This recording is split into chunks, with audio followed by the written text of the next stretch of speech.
മഹാഭാരതാന്തർഗതമായ ഭഗവത്ഗീതയിലെ 44-ാം ശ്ലോകം, 2-ാം അധ്യായം. ഭോഗൈശ്വര്യപ്രസക്താനാം തയാപഹൃതചേതസാം വ്യവസായാത്മികാ ബുദ്ധി സമാധൗ ന വിധീയതേ. ഭോഗൈശ്വര്യപ്രസക്തിയെക്കുറിച്ചാണ് നമ്മൾ പറഞ്ഞു വന്നത്. അതിൽ ഒരു മഹാത്മാവ് തൻ്റെ അനുഭവത്തിൽ നിന്ന് ശ്വശ്രുവധൂ ന്യായം രൂപപ്പെടുത്തിയതാണ് പറഞ്ഞത്. മഹാത്മാവ് ഭിക്ഷയെടുത്താണ് കഴിഞ്ഞിരുന്നത്. അതുകൊണ്ട് ഭിക്ഷയുടെ മാഹാത്മ്യവും നമ്മളൊന്ന് ചെറുതായി ചൂണ്ടിക്കാണിക്കുകയുണ്ട്. നമ്മൾ ഇന്ന് വളരുന്ന ഒരു സംസ്കൃതി ജനാധിപത്യത്തിൽ രൂപപ്പെടുത്തിയെടുത്ത ഒരു നെഹ്റൂവിയൻ സങ്കല്പത്തിൻ്റെ സാമ്പത്തിക തലത്തിലുരുത്തിരിഞ്ഞതാണ്. സകല ഭോഗങ്ങളെയും അനുഭവിച്ച് അറിവിലെത്താം എന്നൊരു സങ്കല്പം. ഇത് ഇന്ത്യൻ സന്യാസത്തിലും ഇന്ന് കുടികൊണ്ട് കഴിഞ്ഞു. നെഹ്റൂവിയൻ സംസ്കൃതി ഇന്ത്യൻ ഭൗതിക തലങ്ങളെ മാത്രമല്ല കടപുഴക്കിയത്. പാർലമെൻറ്റിൽ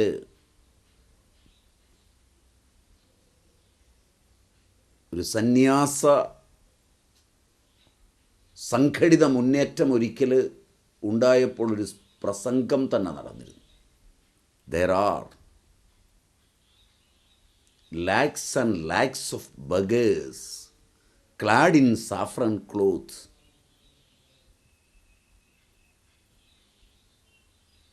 living in the length and breadth of this country is the real menace of this country.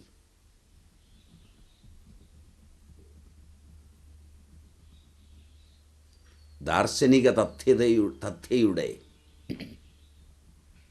അന്തസ്ഥിത ചൈതന്യമറിയാത്ത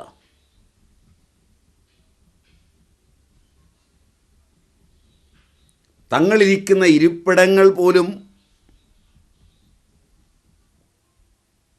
സ്വാതന്ത്ര്യത്തിൻ്റെ പുലരിയിൽ രൂപാന്തരപ്പെട്ടു വന്നത് ഈ സംസ്കൃതിയുടെ ഭാഗധേയങ്ങളിൽ നിന്നാണെന്ന് തിരിച്ചറിയാതെ പോയ ഈ രാജ്യത്തിൻ്റെ പെരുമാക്കന്മാരായ രാജാധികാരികൾ പോലും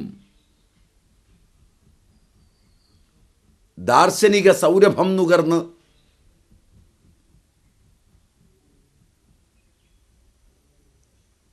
സംഭക്തമായ വനത്തിൽ ഭിക്ഷയെടുത്ത് കഴിയുന്ന മുനിയുടെ കാൽപാദങ്ങളിൽ പോയിരുന്ന് പഠിച്ച ആ തലം ഭരണാധികാരികളും അങ്ങനെ ജീവിച്ചവരുടെ പാരമ്പര്യവും ഒരുപോലെ മറന്നുപോയൊരു കാലഘട്ടമാണ്. തൻ്റെ ഇച്ഛയ്ക്കു വേണ്ടി പഞ്ചഭൂതങ്ങളെ തന്നെ ഭിക്ഷയായി സ്വീകരിച്ചുണ്ടായ ഈ ശരീരം ഒരിക്കലും അഭിമാനം കൊണ്ട് തൃപ്തമാവില്ല എന്ന ദാർശനിക സത്യം കണ്ടെത്തിയ ഋഷിമാർ കേവലമായ ആത്മാവ് നിസ്സംഗനും അസംഗനും തൃപ്തനും മുക്തനുമായ ആത്മാവിന് വിഷയോപഭോഗം ആവശ്യമായി വരുന്നില്ല.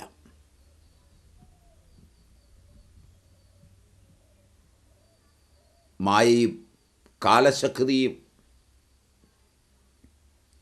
സംയോജിച്ചു ചേർന്ന കർത്തൃത്വം എന്ന പുരുഷന് ആർക്കു വേണ്ടിയാണ്, ആരെ തൃപ്തിപ്പെടുത്തുന്നതിനു വേണ്ടിയാണ്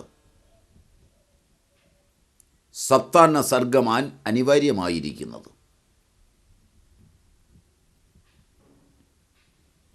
ആർക്കു വേണ്ടിയാണ് ഈ ഭോഗവസ്തുക്കളൊക്കെ വേണ്ടി വരുന്നത്?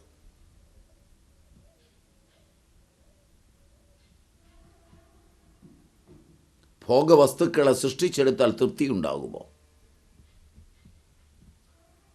അവയെ സംരക്ഷിച്ചാൽ തൃപ്തി വരുമോ? അവയെ സംഹരിച്ച് തൃപ്തി ഉണ്ടാകുമോ? നന്നായി ഇതിനെ പഠിച്ച ഋഷീശ്വരന്മാർ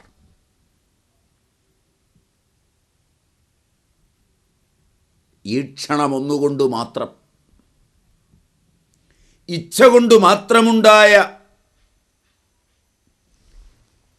ശരീരവും മനസ്സും ഇന്ദ്രിയങ്ങളും തൃപ്തമാകുന്നതിന് ഭിക്ഷാന്നം മാത്രമേ പര്യാപ്തമാകൂ എന്നറിഞ്ഞിട്ടാണ് കർത്തൃത്വ ഭോക്തൃത്വ പരിത്യാഗവും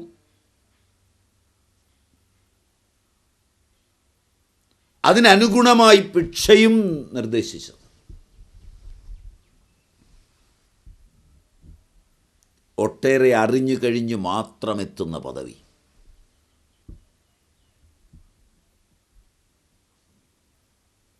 അറിയാത്തവൻ അസാധ്യമായത്, അതുകൊണ്ട് ജീവിച്ചിരുന്ന ഒരു മഹാത്മാവിൻ്റെ കഥയാണ് നാം പറഞ്ഞത്. ഭിക്ഷ എന്നാൽ അലാഭത്തിലും ലാഭത്തിലും സമമായി യാചിക്കുക.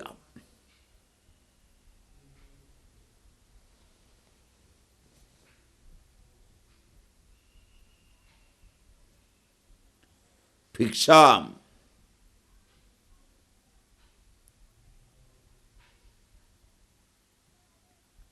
ഭിക്ഷാദിക്ഷായ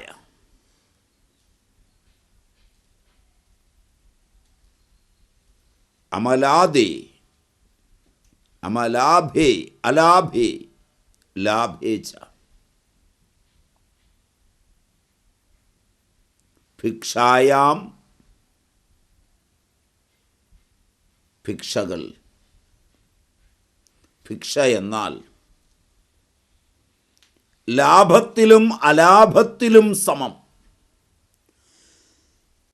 ഭിക്ഷ ഭിക്ഷായാം അലാഭേ ലാഭേ ച.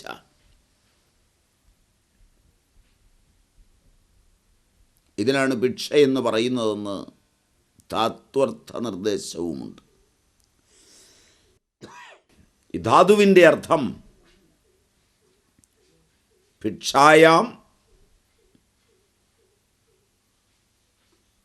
അലാഭേ ലാഭേ ച.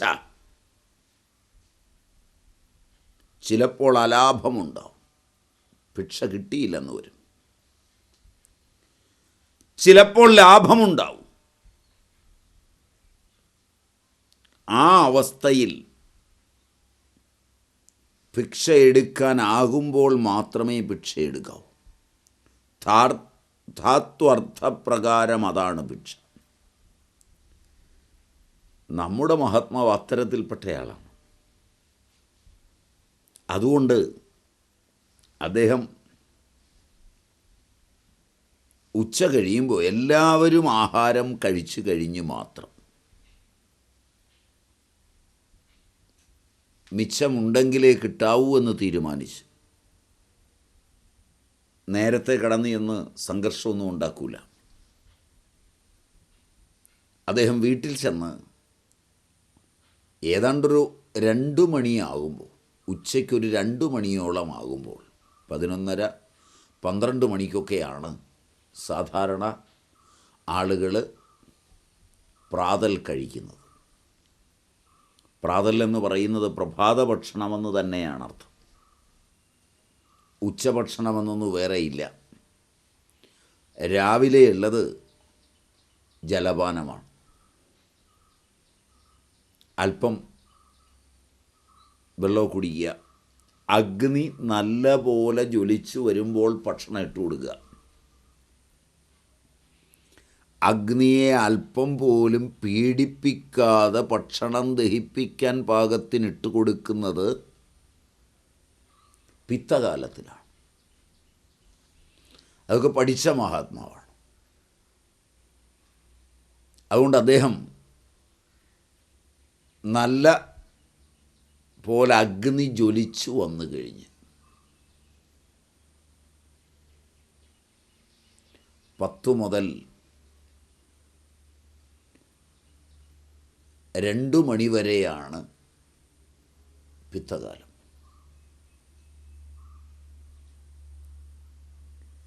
ആ കാലത്ത് തന്നെ കഴിക്കണം.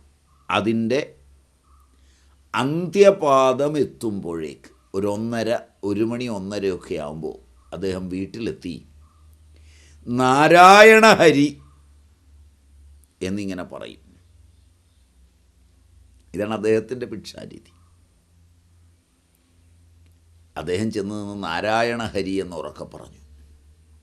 ഒരു സ്ത്രീ അകത്തു നിന്ന് വന്നു.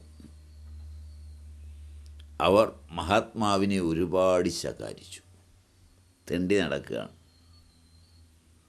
നല്ലപോലെ അടിയും കൊടുത്തു. അകത്തുനിന്നൊരു വടി എടുത്തു കൊണ്ടുവന്ന് അദ്ദേഹത്തിൻ്റെ പുറത്തും കാലിലുമൊക്കെ നല്ലപോലെ അടിച്ചു. ഓടിച്ചു. പുറത്തു പോകാൻ പറഞ്ഞു. മേലകത്ത് കയറരുതെന്ന് പറഞ്ഞു.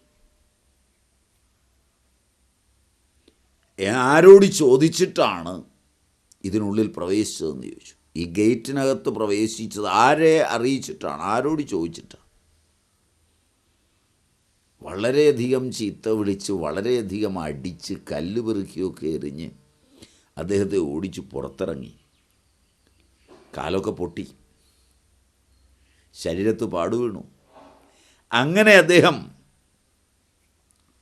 നടന്നു പോകുമ്പോഴാണ് വേറൊരു സ്ത്രീ വരുന്നത്. മഹാത്മാവ് കുറച്ച് ഒരു 10-15 ചുവട് നടന്നപ്പോൾ വന്ന ആ സ്ത്രീ ചോദിച്ചു, എന്താണ് പറ്റിയത്? അപ്പം മഹാത്മാവ് തൻ്റെ അബദ്ധങ്ങളൊക്കെ പറഞ്ഞു. ഇങ്ങനെ ചോദിക്കാതാണ് ആ വീട്ടിൽ കയറി ചെന്നത്. ഭിക്ഷ കിട്ടാൻ വേണ്ടിയാണ് ചെന്നത്. നാരായണ ഹരി എന്ന് ജപിക്കുകയാണ് ചെയ്തത്. അകത്തുനിന്നൊരു സ്ത്രീ വന്നു. അവരിങ്ങനെയൊക്കെ ഉപദ്രവിച്ചു. അപ്പോൾ ഈ സ്ത്രീ പറഞ്ഞു, അവൾ അത്രയ്ക്കായോ? അവക്കെന്താ ഇവിടെ കാര്യം? എൻ്റെയാണ് ഈ വീട്, എനിക്കാണ് അധികാരം. ഒരു വളരെ ചൂടായി. അപ്പോൾ മഹാത്മാവ് വിചാരിച്ചു ഭിക്ഷ തരാൻ പോവാണ്. കൂടെ കയറി ചെന്നു. അവിടെ നിന്നു. ഇവരകത്തേക്ക് ചെന്നു. നല്ല തിളച്ച വെള്ളം എടുത്തുകൊണ്ടെന്ന് ആ മഹാത്മാവിൻ്റെ ദേഹത്തേക്ക് ഒഴിച്ച് കുറച്ചുകൂടെ വലിയ വടി കൊണ്ട് തല്ലി ഓടിച്ച് കഴിഞ്ഞു പറഞ്ഞു, ഇത് ചെയ്യാനുള്ള അധികാരം അവക്കല്ല, ഈ വീടെൻ്റെ ആയതുകൊണ്ട് എനിക്കാണ്. അപ്പം ആദ്യം ചെയ്തവൾ മരുമകളാണ്, മകൻ്റെ ഭാര്യ. ഇപ്പോൾ ചെയ്തത് ശ്വശ്രുവാണ്, ഭർത്താവിൻ്റെ അമ്മ. അപ്പോൾ വധുവിൻ്റെ ന്യായവും ശ്വശ്രുവിൻ്റെ ന്യായവും വച്ച് മഹാത്മാവ് ഒരു ന്യായമുണ്ട്. ശ്വശ്രുവധൂ ന്യായം. അധികാരമാണ് ഇവിടെ വലുത്. അധികാരം എന്തിന് എന്നതല്ല. ജനാധിപത്യത്തിൽ ഈ ശ്വശ്രുവധൂ ന്യായത്തിനാണ് ഏറ്റവും പ്രസക്തി. ആരാണ് കക്കേണ്ടത്? കക്കാൻ ആർക്കാണ് അധികാരം?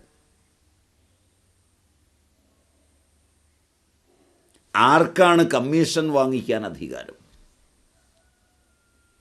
ആർക്കാണ് കൈക്കൂലി വാങ്ങിച്ച് നിയമിക്കാൻ അധികാരം? ആർക്കാണ് ബന്ധുക്കൾക്കു വേണ്ടി പലതും തിരിച്ചു മറിച്ച് ചെയ്യാൻ അധികാരം?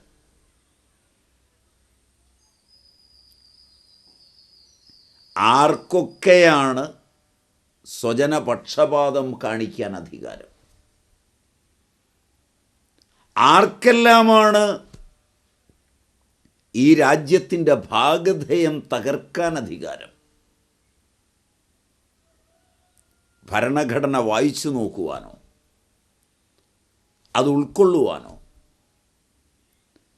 സത്യപ്രതിജ്ഞ ചെയ്തത് എന്താണെന്ന് ഓർക്കുവാനോ അതിനനുഗുണമായി പ്രവർത്തിക്കുവാനോ ഉള്ളതല്ല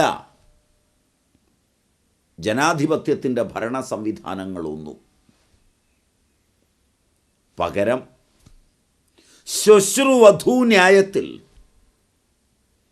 അധികാരത്തിൻ്റെ വഴക്കുകളാണ് എവിടെയും കേൾക്കുന്നത്. ഇന്നും എന്നും അങ്ങനെയാണെന്ന് കാണിക്കാനാണ് നാം ഈ ഉദാഹരണം പറഞ്ഞത്. അധികാരരൂപിയായ ഐശ്വര്യമാണ് വിഷയം. അതിനവസാനമില്ല. സാധാരണ ഗൃഹകാമത്തിൽ തുടങ്ങി വിശ്വപാലന പര്യന്തം സമസ്ത അധികാരത്തിലും ഈ ആസക്തി വളരുന്നു. അത് അനന്ത ആസക്തിയാണ്, അപര്യവസായിയാണ്.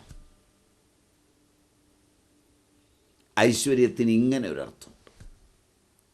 ഐശ്വര്യത്തിൻ്റെ മൂന്നാമത്തെ അർത്ഥം അണിമാതി അഷ്ടൈശ്വര്യമാണ്. യോഗസിദ്ധികളിൽ ഇതിൻ്റെ പരിഗണന 8ആണ്. തതോ അണിമാതി പ്രാദുർഭാവ പാണിനീയ സൂത്രമാണ്. തതോ അണിമാതി പ്രാദുർഭാവ അണിമ മഹിമാ ചൈവ ലഘിമ ഗരിമ തഥാ പ്രാപ്തി പ്രാകാമ്യമീശിത്വം വശിത്വം ച അഷ്ടസിദ്ധയഃ. അണിമാ മഹിമാ ചൈവ ലഘിമാ ഗരിമാ തഥാ പ്രാപ്തി പ്രാകാമ്യമീശിത്വം വശിത്വം ച അഷ്ടസിദ്ധയഃ. 8 സിദ്ധികൾ മുഖ്യമാണ്. ഉപവിഭാഗങ്ങളേറെയുണ്ട്. ആ സിദ്ധികളും എല്ലാം അന്യസിദ്ധികളും ഐശ്വര്യമാണ്. അണിമ, മഹിമ, ലഘിമ, ഗരിമ, പ്രാപ്തി, പ്രാകാമ്യം, ഈശിത്വം, വശിത്വം. ഇതൊക്കെ നേടാൻ ആളുകൾ സാധന ചെയ്യാറുണ്ട്. ചിലർ സാധന ചെയ്യുമ്പോൾ ഇതൊക്കെ വന്നു ചേരാറുണ്ട്. പൂർവജന്മത്തിലെ സാധനകളുടെ ഫലമായി ഈ ജന്മത്തിൽ വന്നു ചേർന്നവരുമുണ്ട്. ഈ ഐശ്വര്യങ്ങളുടെ കാമനയും കൂടി പൂർവവത് ആണ്. യോഗി യോഗാഭ്യാസം ചെയ്യുന്നു, സിദ്ധികളെ വശത്താക്കുവാൻ ആഗ്രഹിക്കുന്നു. അഭ്യാസം ചെയ്യുമ്പോൾ യോഗസിദ്ധികൾ ലഭിക്കുന്നു, ഇതിൽ സന്ദേഹമില്ല.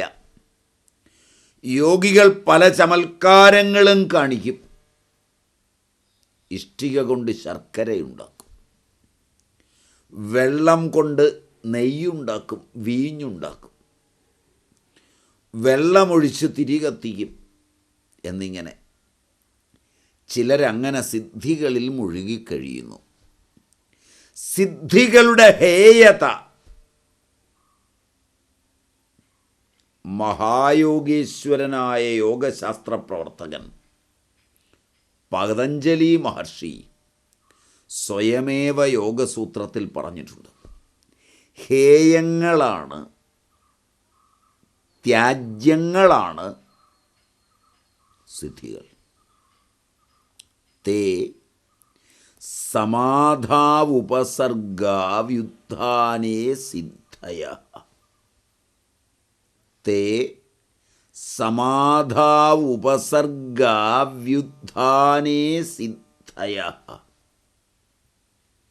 ഇവയെല്ലാം, ഈ സിദ്ധികളെല്ലാം സമാധിയിൽ ഉപസർഗമാണ്, വിഘ്നമാണ്.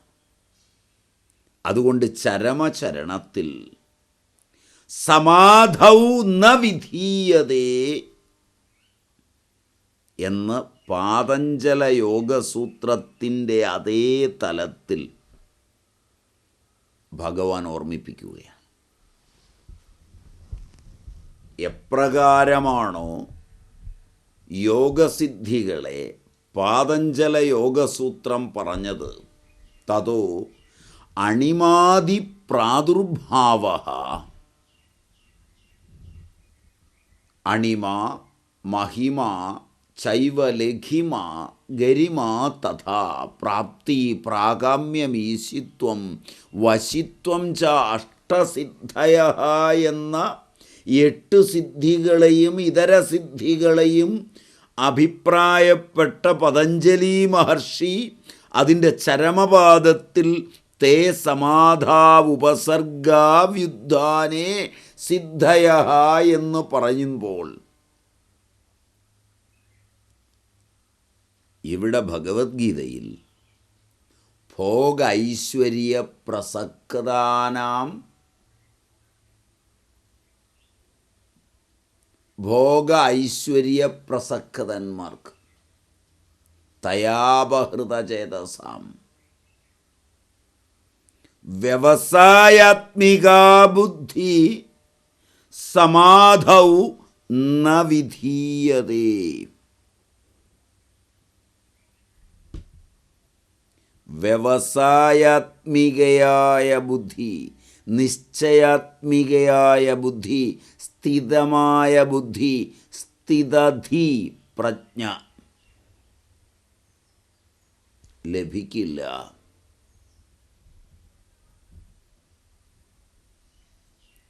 അതിന് വിധിയില്ല, അതിനധികാരമില്ല എന്ന് ഭംഗിയായി പറയുക. ശക്തികൾ വന്നാൽ അവയുടെ ഉപഭോഗം ആരംഭിക്കുന്നു. ക്രോധം വന്നാൽ ശാപം നൽകും. പ്രസന്നത വന്നാൽ ആശീർവാദം നൽകും. രണ്ടും തപസ്സിൻ്റെ ക്ഷയവുമാണ്. മനുഷ്യർ ഇപ്രകാരം 3 വിധം ഐശ്വര്യപ്രസക്തന്മാരായിരിക്കുന്നു. പ്രസക്തിയിൽ അവിവേകം മുഖ്യ കാരണമാണ്. ധനസമ്പത്തുകളുടെ രൂപത്തിലുള്ള പ്രഥമ ഐശ്വര്യം പ്രസക്തമാണ്. എന്നാൽ ശരിയായ ധനത്തെ മറന്നുപോകുന്നു. ഉപനിഷത്ത് നമ്മോട് പറയും, തദ്യഥാഹിരണ്യനിധിമക്ഷേത്രജ്ഞ ഉപരി സഞ്ചരന്തോ ന വിന്ദേയുഃ ഏവമേവേമാഹ സർവാ പ്രജാ അഹരഹർഗച്ഛന്ത്യ ഏതം ബ്രഹ്മലോകം ന വിന്ദന്തി. തദ്യഥാഹിരണ്യനിധിം അക്ഷേത്രജ്ഞ ഉപരി സഞ്ചരന്തോ ന വിന്ദേയുഃ ഏവമേവേമാഹ സർവാഃ പ്രജാ അഹരഹർഗച്ഛന്ത്യ ഏതം ബ്രഹ്മലോകം ന വിന്ദന്തി. ഹിരണ്യനിധിക്കു സമാനം. ഹിരണ്യനിധിം അക്ഷേത്രജ്ഞ. ഹിരണ്യനിധിക്കു സമാനം പരമധനം നിത്യവും ചെന്നെത്താവുന്ന ബ്രഹ്മലോകമാണ്. പരമനിധിയായ ബ്രഹ്മലോകത്തെ നമുക്ക് കാട്ടിത്തരുന്ന ശ്രുതിയുടെ പരമാദരണീയങ്ങളായ ഭാവതലങ്ങളെ അനുവാചക ഹൃദയങ്ങൾക്ക് കാട്ടിക്കൊടുക്കുന്ന പരമകാരുണികനായ ഭഗവാൻ ശ്രീകൃഷ്ണ പരമാത്മാവിൻ്റെ പാദരേണുക്കളിൽ ഭക്തിപ്രശ്രയപൂർവം പ്രണമിച്ച് ഈ ഭാഗം നമുക്ക് ഉപസംഹരിക്കാം.